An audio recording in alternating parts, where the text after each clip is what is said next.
Oi, boa noite. A gente vai estar continuando a nossa conversa sobre família e essa semana em especial nós estamos trabalhando, conversando com algumas pessoas a respeito de marcas de um marido infeliz no casamento, né? Na semana passada conversamos sobre algumas definições do que seja casamento infeliz. E tivemos muitas definições.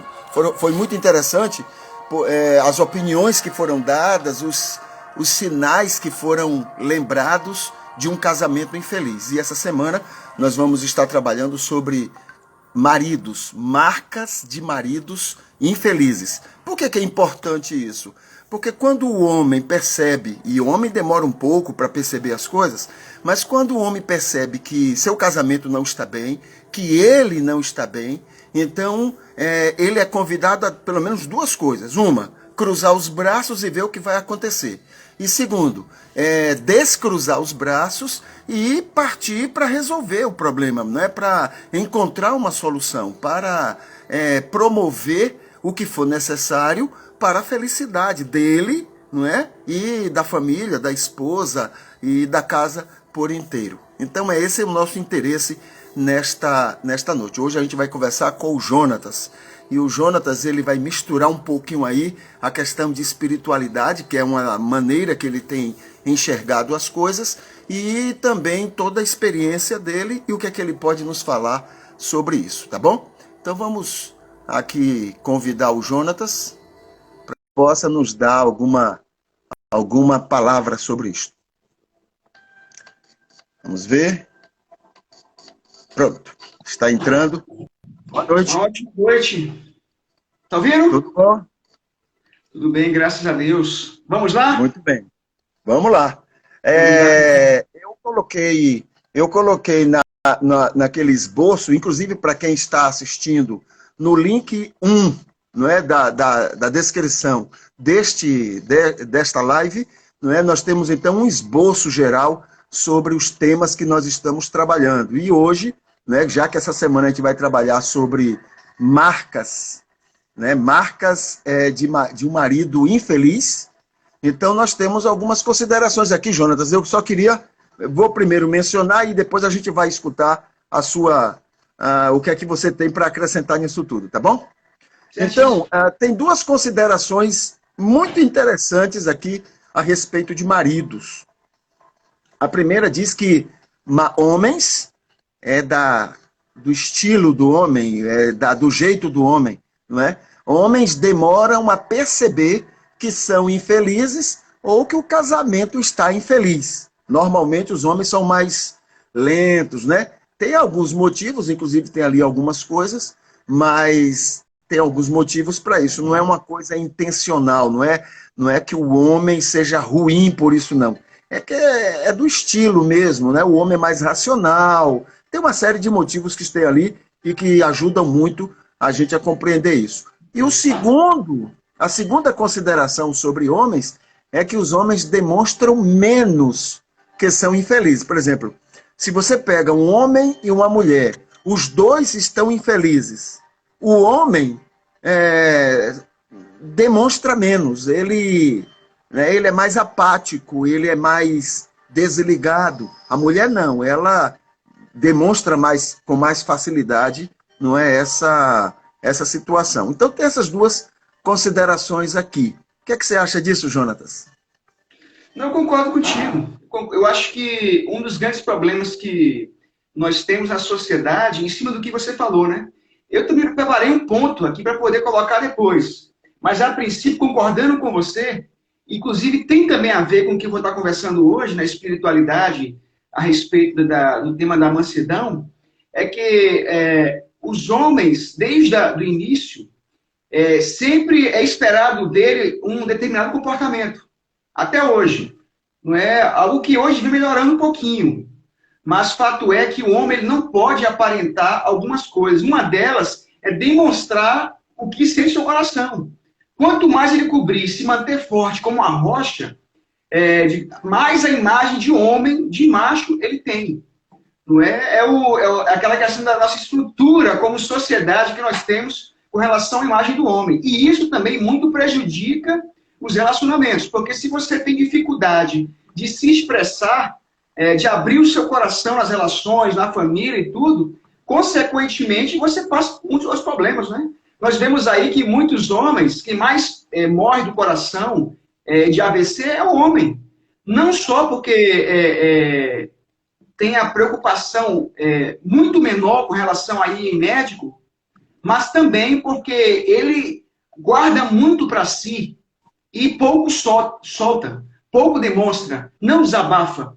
E quando você absorve tudo isso, sem a condição de demonstrar e soltar, né, então você gera vários problemas de saúde. E o homem tem muito disso, né? A mulher já é mais solta, a mulher ela consegue expressar melhor, é mais fácil de se abrir com relação a tudo, a desabafar. E o homem tem esse sério problema, né, que inclusive é um problema social, porque muito disso tem a ver com essa estrutura que nós vivemos, com relação à imagem do homem, né? Então, isso acaba também refletindo no relacionamento conjugal. Então, concordo contigo. Uhum. E acrescentei aqui, dentro dessas considerações, aqui esse lembrete é muito interessante, a questão cultural, não é?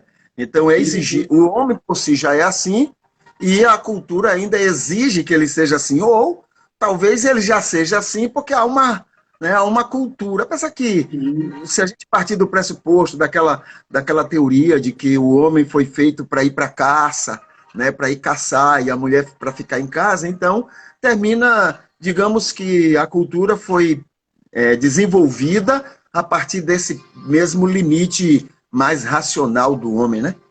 Perfeito. Ok. Mas anotei aqui. Você tem algum interesse também? Quer que eu fale mais a respeito do tema? Só mais um tópico ou deixa para falar no final? Deixa no final. Pronto, perfeito. Então eu vou botar um outro tópico no final.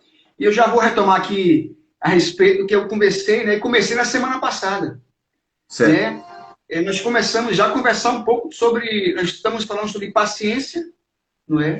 É um dos ganchos da questão da espiritualidade no lar. E nós mencionamos já, essa é a quarta live que nós vamos estar conversando sobre a paciência. Nós mencionamos as dificuldades que existem em relação quando pessoas dentro da nossa casa, né, eles têm como desafio tirar o outro da sua paciência, né, tirar o outro do sério, como muitos dizem. E aí é uma dificuldade que muitos encontram, né?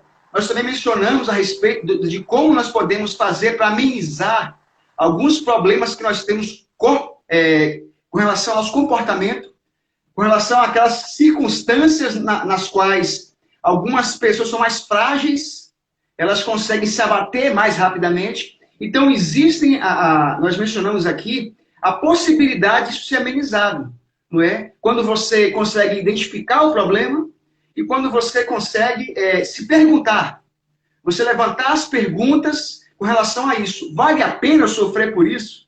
Vale a pena? Quando você começa a se perguntar, então, a começar já a ver as consequências do ato de você se envolver tanto com o problema, então você começa a amenizar o tanto que você se envolve com isso, né? E acaba, digamos assim, melhorando, amenizando essa sua dificuldade com relação à paciência, né? E na semana passada, nós conversamos a respeito da mansidão, e eu vou falar bem rápido agora, né, porque o tempo é curto, mas mencionamos a historiazinha do bobo, que tinha escolhido 2 moedas, não é? E todo mundo fazia em torno dele, né, para fazer graça com a situação dele, ficava rindo dele porque ele sempre escolhia a moeda que era maior, mas valia menos. É como você pegar uma de 50 centavos e outra de 25 centavos. Ele vai escolher de 25. Isso perdurou por muito tempo. Até que um dia alguém muito incomodado chegou e falou: olha, rapaz, estão fazendo você de bobo. Você está escolhendo sempre a moeda que vale menos. E o pessoal fica achando graça disso. Aí eu falei: pois é, concordo. Mas quando eu escolher a moeda que vale mais, a graça acaba. E eu nunca mais ganho uma moedinha. Então o bobo estava sendo bobo. Estava sendo povo. E aí entram 3 aspectos, que agora vamos dar continuidade, né, a essa frase, a essa historiazinha. 3 aspectos importantes com relação ao trouxa, que nós mencionamos a princípio. Um deles é a ingenuidade, não é? O trouxa, ele costuma ser muito ingênuo. O outro aspecto é desinformação, né? Aqueles que são tratados como trouxas, em média, também eles têm essa característica. São desinformados de alguma coisa. Por isso que fazem graça com ele, né? E um terceiro e último aspecto é justamente pelo fato de ele ser manso, dele não reagir a algumas circunstâncias.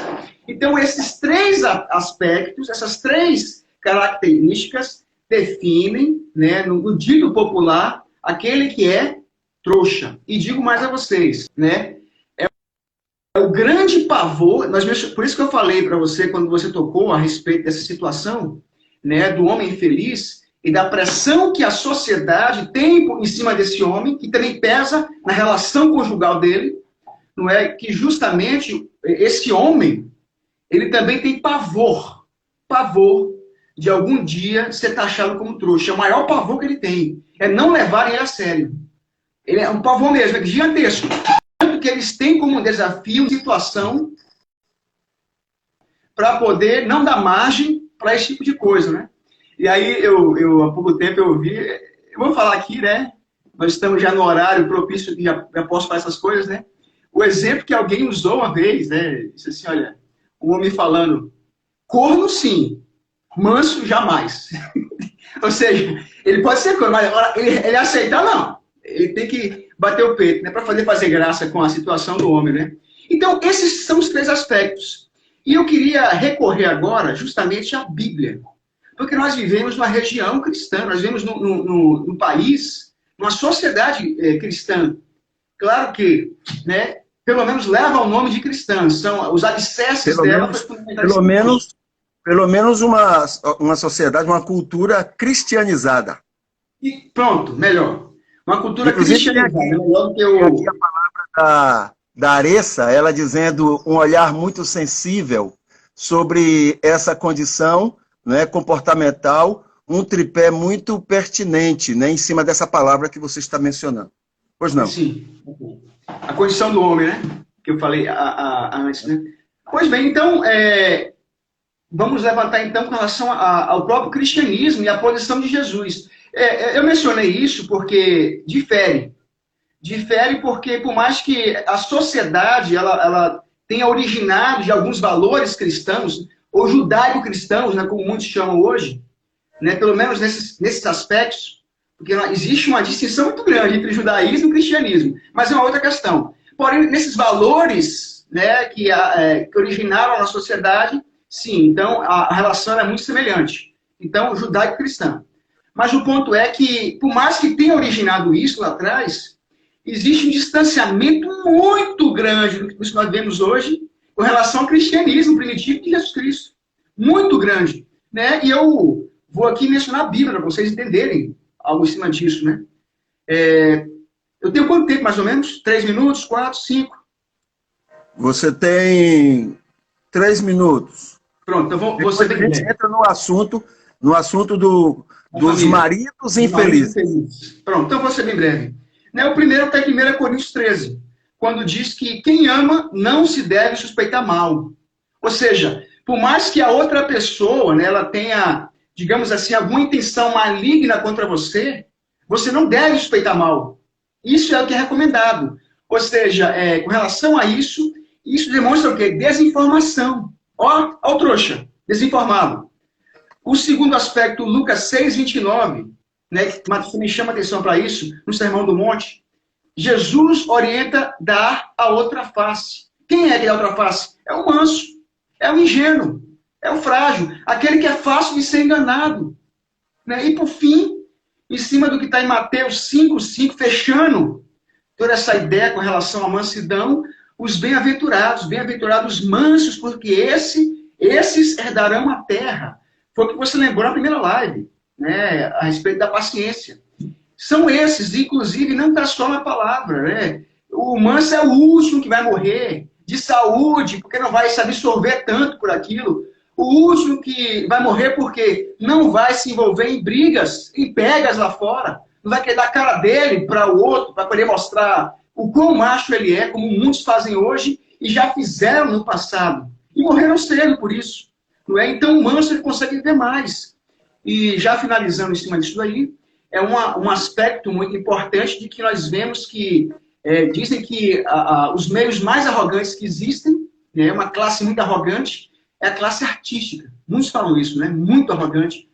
Só que quando algumas pessoas elogiam, quando elas separam um grupo do outro, elas falam quais são os artistas que vocês consideram como pessoas mais agradáveis para se conviver, para atuar em algum teatro, ou em filme. Quando você pega esses artistas que eles chamam, todos eles têm uma característica muito semelhante. Sabe qual é? A de mansidão. Todos eles são pessoas muito tranquilas. Eu tenho alguns nomes, não vou citar aqui também não, mas são pessoas muito tranquilas, fáceis de mexer, fácil de você atuar, fácil de um diretor lidar com elas, porque e elas se mantêm no mercado, porque são pessoas fáceis de você mexer. As demais arrogantes, por mais famosas que elas sejam, muitas delas, né, as pessoas jogaram ela fora, não querem mais mexer com ela. Tem muitos artistas. Então, o grande ponto fundamental que eu quero chamar a atenção é que quem se manteve com relação, quem está mais resolvido? Os mansos. Eu estou dando só exemplo com relação a isso, porque os mansos, nesses aspectos, eles são muito mais resolvidos. Então, finalizando, a mansidão, ela está diretamente ligada à espiritualidade, porque a mansidão, você conhece a pessoa mansa nos relacionamentos dela, conjugais, familiares, sociais, na vizinhança, no trabalho, com amigos, na escola, na faculdade. Aí que você percebe, né? Porque essa também é uma forma de valorização com relação ao outro, quando você o respeita, quando você sabe lidar com as dificuldades do outro, com as limitações do outro, e quando você demonstra paciência, né? Consequentemente, as suas relações elas são muito mais desenvolvidas e muito mais proveitosas, são virtuosas as relações quando isso ocorre, né, com um dos lados apenas. Sabe o que acontece? Não, só fechando já, porque acabou, né? Porque muitos acham que o fato dela ser simpática ou agradável com o outro, né, ou demonstrar tranquilidade com alguns defeitos do outro, faz parecer que ela é fraca, ela é frágil, está prejudicando tudo. Só que muitas das vezes, a pessoa que ela mais confia, essa pessoa mais difícil de lidar, que ela mais confia, que ela mais procura, né, para se abrir, vai ser essa. Você às vezes não pode enxergar isso, mas isso muito ocorre. Então, por mais que você não consiga visualizar os resultados, por você ser uma pessoa mansa, elas existem. E você, com toda certeza, ainda vai enxergar isso. E mesmo que não enxergue, muitas outras pessoas poderão ver em você esse exemplo para poder ser seguido. Né? Então, fechando em cima do que nós conversamos. Okay. Vamos lá. Vamos lá. E, no fundo, termina tendo uma ligação entre uma coisa e outra, porque relacionamento, família, maridos, casamentos, infelicidade tem a ver com essa questão, né? De paciência, por que nós estamos querendo conversar um pouco sobre essa questão de marcas de um marido infeliz? Para que, muitas vezes, com essa paciência, ele possa descobrir caminhos para solucionar, porque está na mão dele, não é só esperar que o outro lado mude, mas se ele percebe que a coisa está acontecendo, é ele que tem que tomar a iniciativa para fazer as mudanças. Você chegou a ver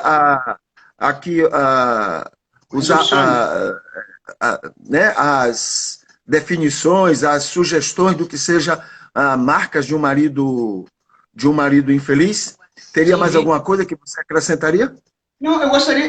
Um dos pontos que você colocou lá, que eu achei muito interessante, eu vou falar um pouco sobre ele rapidamente, tá? Você mencionou o seguinte: você mencionou que o marido infeliz, uma das características que ele costuma retardar em chegar em casa. Né? Eu achei um ponto interessante. Mas eu queria fazer só em paralelo a isso, né? Que necessariamente, né, o fato dele não fazer questão de estar em casa não o torna infeliz em tudo, né? Porque, por exemplo, às vezes a pessoa que ela não encontra, né, ela não se satisfaz dentro de casa, no lar, ela encontra guarida com os amigos. Ela encontra guarida no trabalho. Em algum outro lugar, a sacia, né? O sacia a ponto de querer ficar mais tempo lá do que em casa. E aí entra a questão, mas o ponto aqui é marido infeliz. O tema é sugestivo. Deixa eu dar uma palavra aqui para a Aressa. Aressa, não sei se você continua aí, mas eu queria um dia ter você aqui para a gente conversar sobre essa questão de família. Entendeu? Não sei, a gente pode marcar depois, não sei se você tem meu WhatsApp, a gente marcar um dia para a gente bater um papo aqui sobre essa questão de família, maridos e etc. Perfeito. Eu acho que ela está aqui ainda. Estou vendo aqui embaixo ela aqui. Ela respondeu, mas não sei se ela já saiu. De qualquer maneira, o recado está aí e depois eu vou ver se eu faço o contato com ela. Tá bom, Jonatas? Continue. Perfeito. Então, em cima disso aí, necessariamente não quer dizer que ele é infeliz em tudo. Só que quando você coloca o termo marido infeliz, qual é a ideia? Na relação conjugal ele é infeliz. Ele como marido, porque o ser humano, o Davi é Davi marido, é o Davi colega de trabalho, é o Davi vizinho, é o Davi tudo isso. Você não separa, você não limita o ser humano em apenas uma única situação na vida dele, né? Ou apenas em um único estado, vamos dizer assim, mas sim no todo. Então, por mais que ele seja, né, aparentemente feliz na relação conjugal, no todo ele não é alguém insaciado, ou não é alguém infeliz. Porém, na relação ele é. E aí entra a grande questão, o segundo grande ponto que eu quero chamar a atenção, né? Que é a questão da sinalização. Por quê? Porque necessariamente, quando você olha assim, não, fulano ou beltrano, ele está evitando voltar para casa. Ele está evitando ter mais contato comigo. Ele retarda onde ele está para poder vir até onde eu estou. Né? Então, com toda certeza, não quer ver o outro. Eu só queria reforçar que esse é um dos sinais. É uma sinalização, não é? Por isso que, quando nós temos algum tipo de doença, por exemplo, né, alguns casos de infarto, né, alguns médicos orientam que não é só o incômodo no peito. Né? Quando você vê que há um formigamento, né, uma falta de ar, todas as outras características, você fala, não, agora sim, pode ser que seja um infarto. Não é? Então, existem alguns sinais que definem algum tipo de coisa. Então, nesse caso em específico, né, quando você olha que o seu marido ele está evitando chegar mais cedo em casa, evitando passar mais tempo com você, com a família, consequentemente, esse pode ser um dos sinais. Mas existem outros sinais também que devem ser observados. A frieza dele em casa, como anda a comunicação, a paciência que nós conversamos hoje, tudo isso daí são sinais, né, muito importantes que definem a situação ou o estado em que se encontra o seu casamento. Aqui no caso em específico, da infelicidade do marido. Né? Então, essa é a minha palavra. Ok. Então, nesse aspecto, quer dizer, né, não seria isso exatamente uma demonstração de infelicidade, mas de um sinal que o marido né, está tendo, está propenso a essa dificuldade. Isso, importante né? sinal. Isso. Ok. E o que mais? Aqui também tem, não é motivado a falar e provocar situações sexuais com a esposa, pensa e algumas vezes fala sobre divórcio como uma solução, então ele está sempre ameaçando, né, ou lembrando divórcio, né, diante das dificuldades que surgem. A outra coisa, não dá mais condição para ser confidente da esposa, então ele vai se fechando, não é, para não ser aquele confidente que a esposa espera que ele seja, não se sente estimulado a falar bem sobre casamentos, não é? Ou o seu casamento. Apesar que a cultura tem passado a ideia para os homens que é muito divertido falar mal de casamento. É negativo, né? O casamento, a prisão. Né? Você mencionou outro ponto interessante aí, que entre muitos, né? Mas um deles que você mencionou com relação à questão do sexo, né? Isso tem muito a ver também com aquilo que já conversamos já outras vezes, né? Como anda a paixão. Porque a paixão está diretamente ligada à atração, em querer estar junto, né? A atração sexual. né? E quando ele não está demonstrando isso, ou em outro aspecto, ele está frio em tudo, né? Você também mencionou aí com relação à cumplicidade da menor. O indivíduo ele sempre menciona com relação ao divórcio, né? Uma das coisas que eu conversava com os amigos meus antes de casar, né? E a gente trocando ideia, eu deparei com algumas situações, né? A pessoa tinha algum tipo de vergonha em terminar o relacionamento, não queria terminar, porque não queria ser o vilão. Então, eles criavam situações para que a mulher, né, no caso a namorada, elas terminassem. Eu conheci casos assim, não é? Então, quando você vê que alguém, sempre quando qualquer crisezinha mínima ou situação desconfortável, e que a pessoa já dá o divórcio como uma opção, ela está jogando verde. Claro, algumas vezes está tentando algum tipo de privilégio, ameaçando e tal, mas muitas das vezes está jogando verde. Vai que você vai que cola. Soltou. Na raiva, na chateação do cônjuge, fala assim, não, então tá bom, se você quer assim, vamos assim. Então vamos. E aí quando a coisa esfria, já está quase com o papel já assinado de divórcio. Já está meio caminho andado já. E às vezes ele já preparou isso muito tempo antes já, ou inconscientemente já. Né? Algo preparado. Então por quê? Porque a relação já está muito ruim. Já está prejudicial. Ele não está feliz, não está saciado no casamento. Né? Então, esses são alguns aspectos que você mencionou que eu concordo plenamente. Né? Ok. Mais alguma coisa que gostaria de falar para nós? Não, na próxima live eu vou começar a pontuar com relação também à paciência, né, a espiritualidade, eu vou conversar sobre os pontos positivos. Né, porque nós conversamos alguns deles na mansidão, né?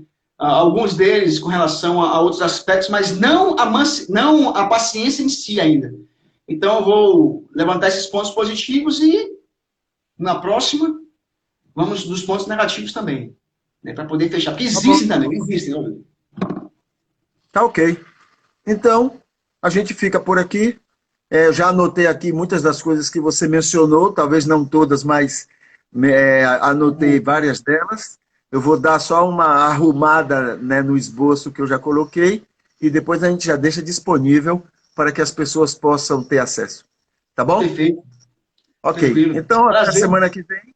Se por acaso, em outras lives que estiver fazendo, você estiver presente e quiser participar, dá um sinal para a gente abrir caminho para que você participe também. Tá ok? Então, deixa eu botar aqui uma música bonitinha para encerrar.